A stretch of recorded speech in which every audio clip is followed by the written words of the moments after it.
अस्सलाम वालेकुम students, this is doctor Arkham और उम्मीद है आप लोग खैरियत से होंगे और बहुत ही हम करीब हैं अपने स्पेसिफिक टेस्ट के लिए। और रही बात किसकी कि आपकी प्रिपरेशन की, तो इंशाल्लाह ताला आपकी प्रिपरेशन अच्छी हो रही होगी और अल्लाह ताला आप लोगों को कामयाब करे। बस बात यह है कि बच्चों दिल लगा के पढ़ना है और चीज़ों को लेके चलना है, जहाँ जहाँ से जैसे जैसे हो सकती है आपसे वो आपने करना है, ठीक है ना। आज हम एक नया चैप्टर स्टार्ट कर रहे हैं और वो फर्स्ट है बायोलॉजी का, एक अच्छा खासा बड़ा चैप्टर है। वो जो चैप्टर है बच्चों दैट इज़ किंगडम एनिमेलिया। ये इसको एक दफ़ा देख लेते हैं। ये हमारे पास कहला रहा है क्या, that is called kingdom animalia, ठीक है बच्चों। तो इसको समझते हैं कि व्हाट इज़ किंगडम एनिमेलिया और किंगडम एनिमेलिया में हमारे पास क्या क्या चीज़ें आ जाती हैं, उनको एक दफ़ा डिस्कस कर लेते हैं। आप लोग पढ़ते भी आए हो चीज़ों को, आप लोग देखते भी आए हो। आज की क्लास के अंदर ज़रा हम किंगडम एनिमेलिया को डिटेल्ड में डिस्कस करेंगे कि व्हाट इज़ किंगडम एनिमेलिया। याद रहे बच्चों, ये बड़ा चैप्टर है किंगडम एनिमेलिया और इस किंगडम एनिमेलिया से बहुत सारे एमसीक्यूज़ बनते हैं, बहुत सारे क्वेश्चंस बनते हैं। तो बेसिकली आपने किंगडम एनिमेलिया को बड़े अच्छे से पढ़ना है। रही बात किंगडम एनिमेलिया की, तो याद है होगा आपको, मैंने आप लोगों को पढ़ाया था 5 किंगडम क्लासिफिकेशंस रॉबर्ट विटैकर का।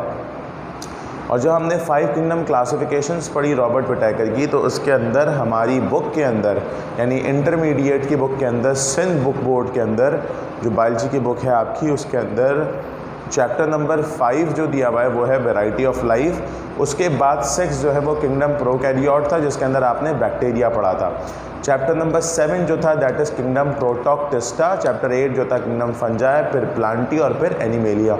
तो बेसिकली समझाने का मतलब ये होता है कि बेसिकली ये हमारे पास क्लासिफिकेशंस होती हैं किंगडम की। इस तरीके से हम किंगडम्स को क्लासिफाई करते हैं और किंगडम्स को क्लासिफाई करने के बाद उनके डिटेल डिस्कशन करते हैं। याद रहे बच्चों कि जब आप 5 किंगडम क्लासिफिकेशंस को डिस्कस करते थे तो यहाँ पर जो बात आती थी वो क्या थी, उसको ज़रा एक दफ़ा समझिएगा। वो ये आती थी बच्चों कि जब आप 5 किंगडम क्लासिफिकेशंस को डिस्कस करते हैं तो उसको डिस्कस करने के बाद आपके दिमाग के अंदर एक पॉइंट जनरेट होता है कि भाई जब भी कभी हमने बात की कि हमने जितने भी जानदार हैं उन तमाम जानदारों को हमने डिवाइड कर दिया एक 5 बड़े बड़े ग्रुप्स के अंदर। That groups are individually called kingdom.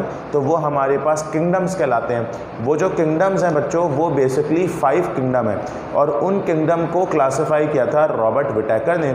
और रॉबर्ट विटैकर ने जो क्लासिफाई किया था उसकी क्लासिफिकेशन के नतीजे में रॉबर्ट विटैकर को करेक्ट करने वाला जो था वो था मार्जुलिस एंड शॉर्ट्स, बिकॉज उसके अंदर कुछ ऑब्जेक्शन, उसके अंदर कुछ फ्लॉज थे जो कि रॉबर्ट विटैकर की किंगडम क्लासिफिकेशंस में थे। और लोगों को जो वो बात ट्रांसफ़र कर रहा था वो 95% तक करेक्ट थी, बट 5% जो उसमें फ़्लॉ था उस फ्लॉ को कन्वर्ट यानी उस फ्लॉ को जो करेक्ट किया वो करेक्ट किया मार्जुलिस एंड शॉर्ट्स ने। तो ये चक्कर था। तो आज के इस लेक्चर के अंदर हम जो चीज़ डिस्कस करने लगे हैं वो हमारे पास है क्या बच्चों, वो हमारे पास आ जाता है ये हमारे पास किंगडम एनिमेलिया।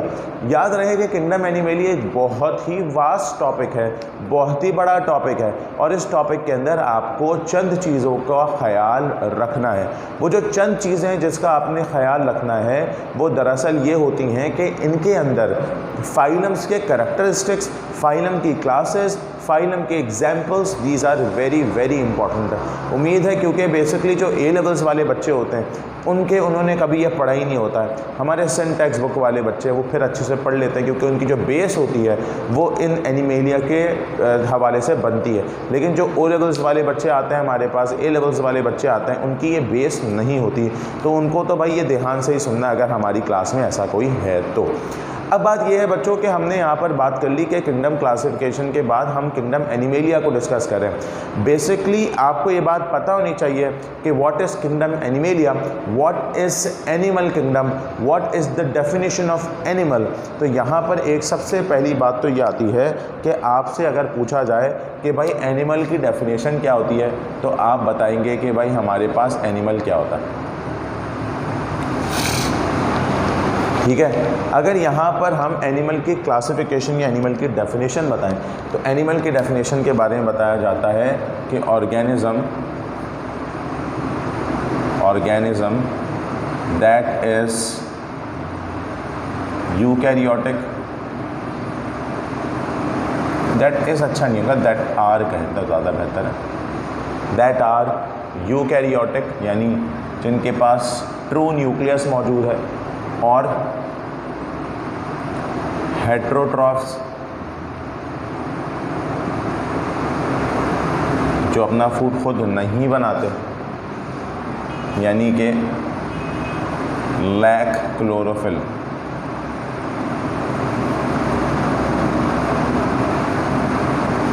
ठीक है। और क्या बात बोली जाती है, एंड दे डोंट हैव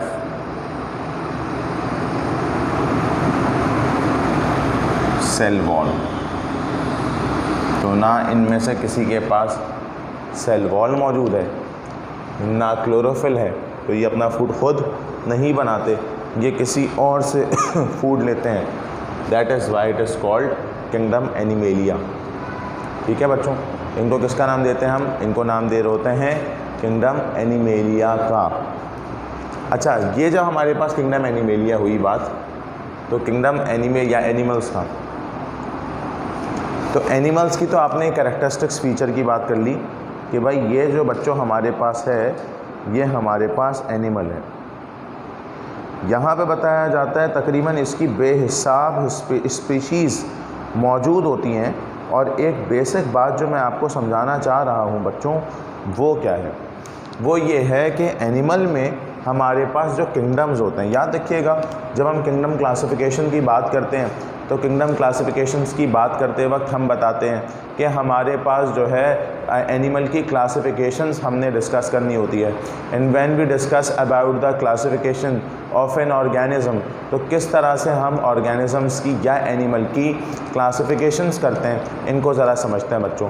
जब भी कभी हम क्लासिफिकेशन करते हैं एनिमल की, तो वो कुछ इस तरह से की जाएगी कि हमारे पास ये पता चला कि भाई ये हमारे पास क्लासिफिकेशन है एनिमल की, हमें क्लियर हो गया।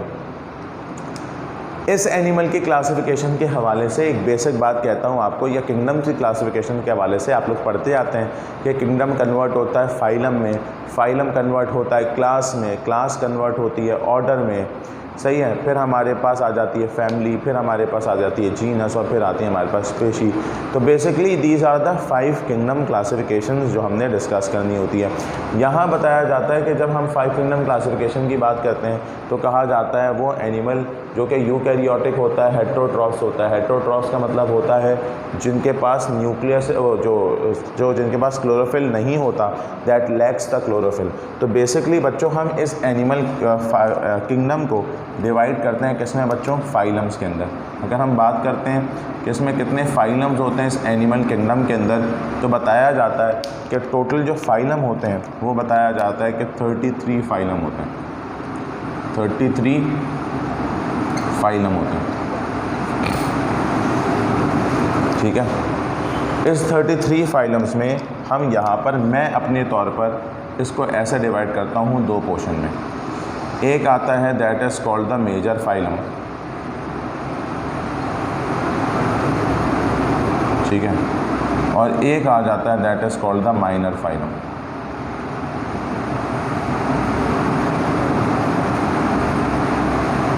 एक आ गया मेजर फाइलम, दूसरा आ गया माइनर फाइलम। मेजर फाइलम में क्या होता है ज़रा समझिएगा। मेजर फाइलम में बच्चों बताया जाता है कि ये हमारे पास 9 फाइलम जो हैं, ये होता है मेजर फाइलम, सही। और जो माइनर फाइलम है वो होते हैं तकरीबन, जो रह गए मेरे ख्याल से 24 रह गए।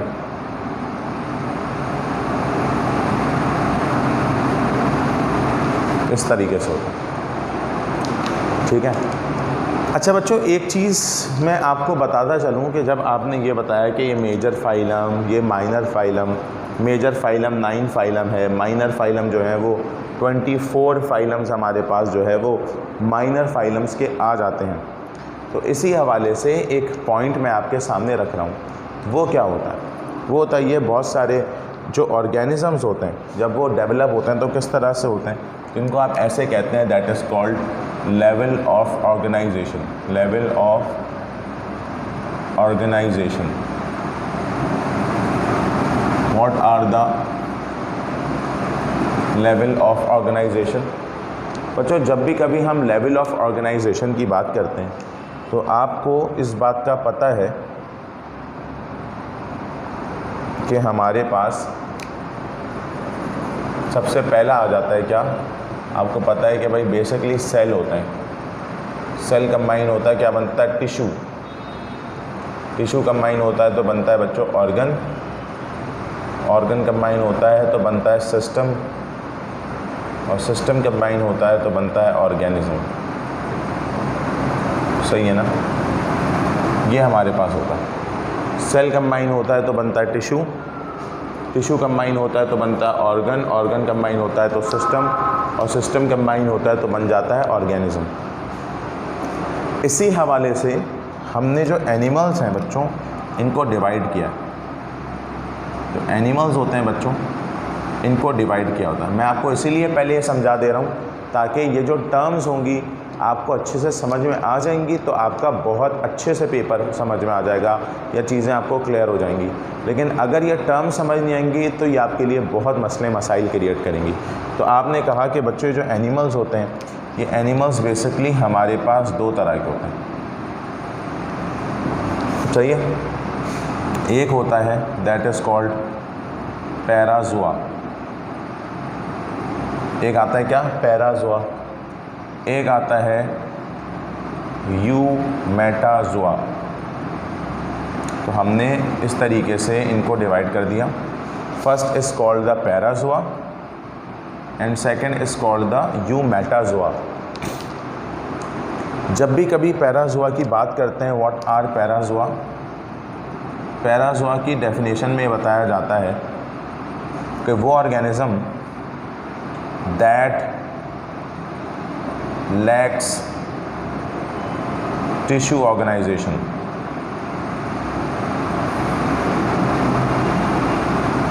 जिनके पास टिश्यू ऑर्गेनाइजेशन ना हो या एब्सेंट हो, इसको किसका नाम दिया जाता है, पैराज़ोआ का। यूमेटाज़ोआ क्या होता है, आपने कह दिया कि भाई animal that have tissue organization, that have tissue organization,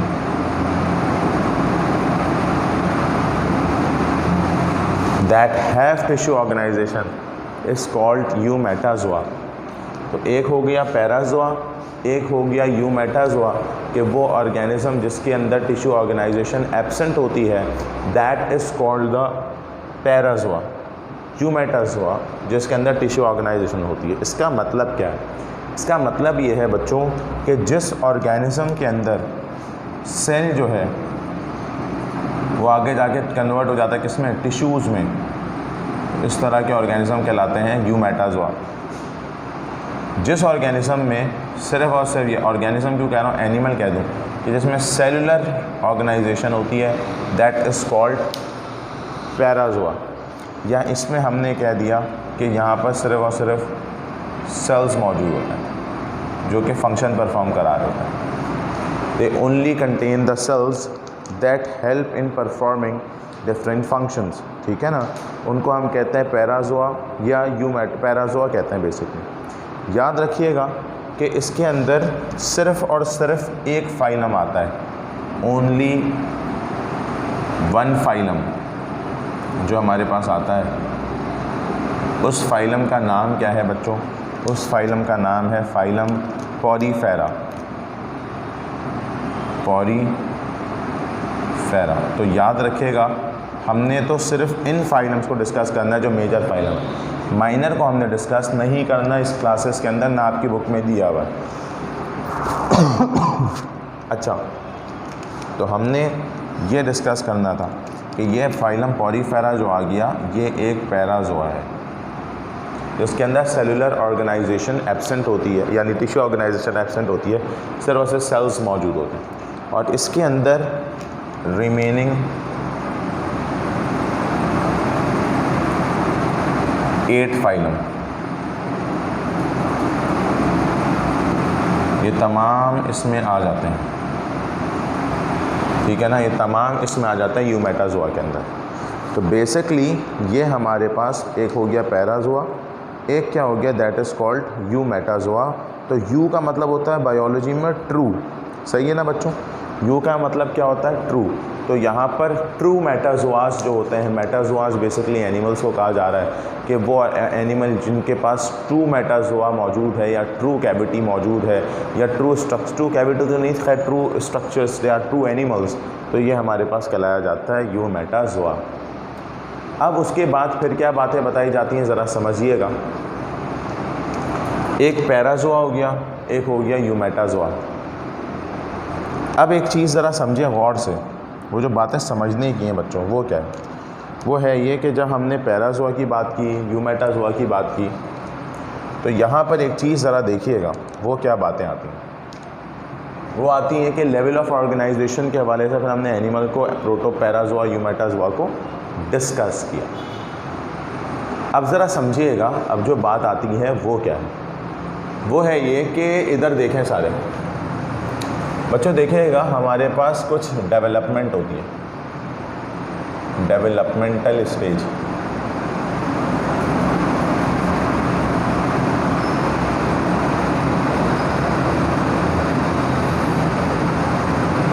ठीक है, ये डेवलपमेंटल स्टेजेस। जब हम डेवलपमेंटल स्टेजेस की बात करते हैं तो बताया जाता है कि जो स्पर्म होता है बच्चों मेल की तरफ से, ये कंबाइन हो जाता है ओवम के साथ। तो when sperm combine with ovum it form a zygote, ऐसा ही होता है ना, ये बन गया ज़ाइगोट। अब अगर मैं ज़ाइगोट का स्ट्रक्चर बनाऊं तो this is the structure of a zygote. Sperm के अंदर याद रखिएगा बच्चों, हाफ नंबर ऑफ क्रोमोसोम होते हैं, that is called haploid. Ovum में हाफ नंबर ऑफ क्रोमोसोम होते हैं, दैट इज़ कॉल्ड हैप्लॉइड। तो ये दो तो आपस में कहला रहे हैं हैप्लॉइड। जैसे ही बच्चों ये जो हैप्लॉइड होते हैं ये आपस में फ्यूज़ हो गए तो ये बन जाएगा हमारे पास एक डिप्लॉइड। ठीक है, मैं लिख भी देता हूँ ताकि आपके लिए आसानी हो जाए। इट इज़ कॉल्ड हैप्लॉइड, ठीक है, and this is called haploid. ये दो हैप्लॉइड आपस में फ्यूज़ करते हैं और ये जो बन गया बच्चों दिस इज़ कॉल्ड डिप्लॉइड। एक हो गया हैप्लॉइड और दूसरा क्या हो गया बच्चों, डिप्लॉइड। अब यहाँ पर होता ये है कि जब आपने हैप्लॉइड और डिप्लॉइड की बात की तो एक बेसिक बातें मैं आपको समझाता चल रहा हूँ, ज़रा देखिएगा। ये हुआ ये कि ये जब मैंने हैप्लॉइड लिया तो इस हैप्लॉइड के अंदर क्लीवेज होना शुरू हो गई। अच्छा, क्लीवेज कहते हैं ब्रेक डाउन को। ये देखिए ये हो गई, ये ब्रेक डाउन हो रहा है। ये जो ब्रेक डाउन होना शुरू हुई तो इसकी ब्रेक डाउन होने के नतीजे में यहाँ हम कहते हैं कि कंप्लीट ज़ाइगोट क्लीव कर रहा है, तो इसको आप कहते हैं कंप्लीट क्लीवेज।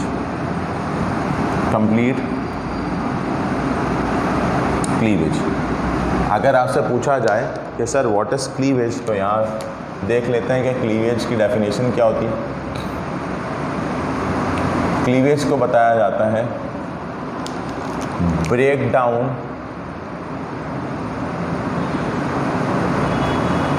ऑफ ज़ाइगोट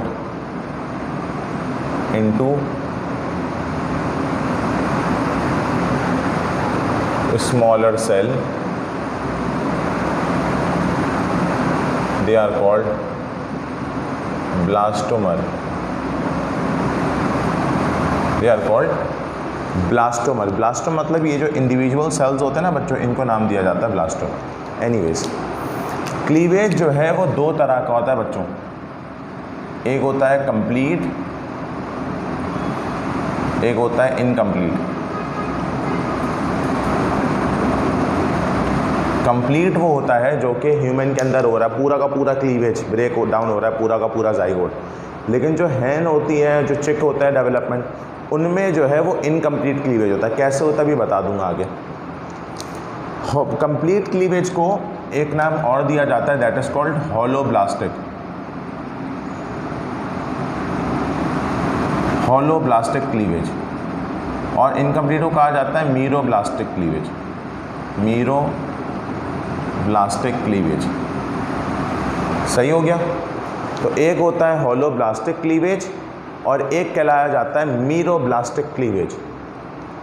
अब जब होलोब्लास्टिक और मीरोब्लास्टिक क्लीवेज की बात आ गई तो यहाँ कहा जाता है this is called the complete cleavage, यानी कंप्लीट ब्रेकडाउन ऑफ जाइगोट। अब जब ये जाइगोट ब्रेकडाउन होता है मेरे बच्चों, तो यहाँ देखिएगा कि ये इस तरीके से डेवलप होता है, को नज़र आए तो बस। ये जो हिस्सा होता है ये एक मलबरी शेप स्ट्रक्चर डेवलप होता है बच्चों।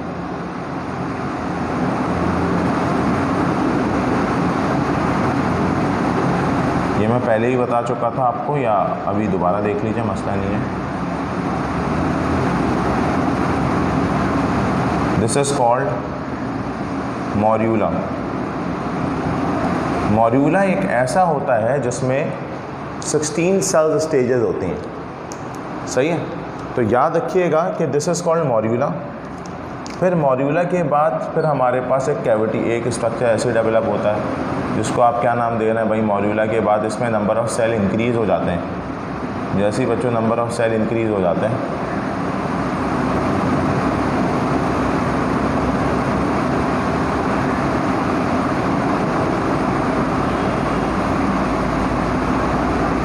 दिस इज कॉल्ड ब्लास्टुला, ठीक है ना। This is called blastula. अच्छा, ये तो हो गया बच्चों ब्लास्टुला। इस ब्लास्टुला के अंदर एक कैविटी बनती है,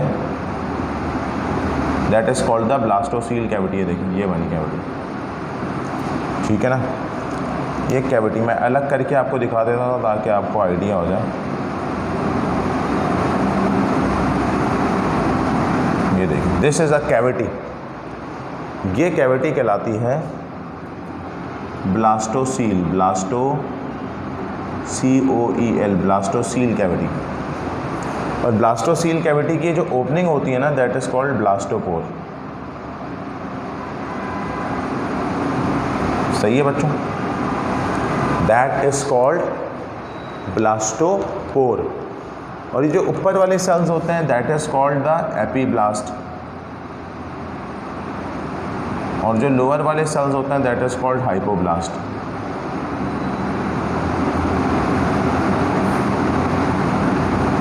सही है बच्चों, यहाँ तक समझ आई बात। तो ये वाली इस तरीके से डेवलपमेंट होती है एपीब्लास्ट और हाइपोब्लास्ट की। एक चीज़ ज़रा समझिएगा कि बस थोड़ी सी बात बता के आगे बढ़ रहा हूँ, वो ये है कि जब ये एपीब्लास्ट हाइपोब्लास्ट हो गए ना, फिर एक स्टेज आती है that is called gastrula. First year की बुक में ये चीज़ें हैं इसलिए मैंने ये बात बता दी आपको, ये डिटेल में नहीं है। सेकेंड ईयर में ज़्यादा डिटेल में है, तो आपने बस अभी इसको बेसिक समझ लेना है। ये है कि ये हमारे पास ऊपर के सेल अलग हो जाते हैं,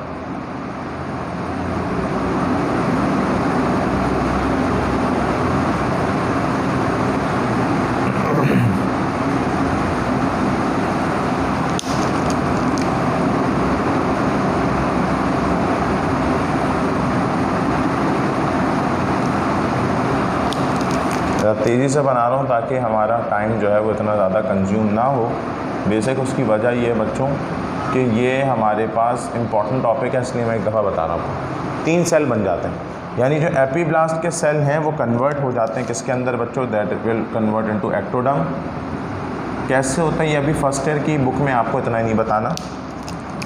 ये है that is called mesoderm, black वाले, ठीक है ना। और ये जो होते हैं दैट इज़ कॉल्ड एंडोडर्म, ठीक है। ये आपने बता दिया, यहाँ तक क्लियर है। ये डेवलपमेंट होती है, फिर इनसे आगे के स्टेजेस में डेवलपमेंट आती है, ठीक है बच्चों, समझ आई बात। अच्छा, ये मैं मिटाता हूँ, फिर आगे की बातों का भी डिस्कस करवाता हूँ।